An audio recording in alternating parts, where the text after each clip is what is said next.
Jio, Airtel, Vodafone, BSNL and ఇంకా ఇతర SIM cards use చేస్తున్న వాళ్ళందరికీ ఒక బిగ్ బ్యాడ్ న్యూస్. ఇప్పటికే మనం రీఛార్జ్ చేస్తున్న ప్రతిసారి 18% జీఎస్టీ కడుతూనే ఉన్నాం. ఇది చాలా మందికి తెలిసే ఉంటుంది. అయితే ప్రస్తుతం కొత్తగా మొబైల్ డేటా వినియోగంపై ప్రత్యేక పన్ను విధించే ప్రతిపాదనను పరిశీలిస్తుంది డిపార్ట్మెంట్ ఆఫ్ టెలికమ్యూనికేషన్స్ ఇండియా.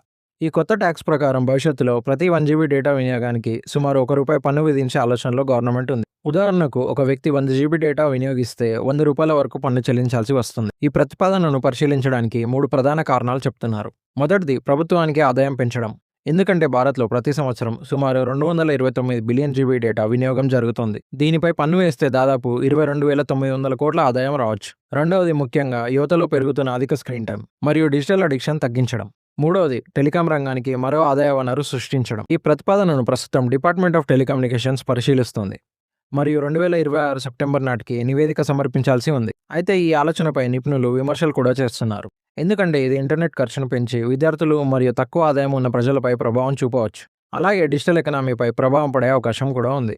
అందువల్ల ప్రస్తుతం డేటా ట్యాక్స్ అనేది కేవలం ఒక ప్రతిపాదన మాత్రమే. ఈ ఇన్ఫర్మేషన్ వర్తి అనిపిస్తే లైక్ చేసి షేర్ చేయండి.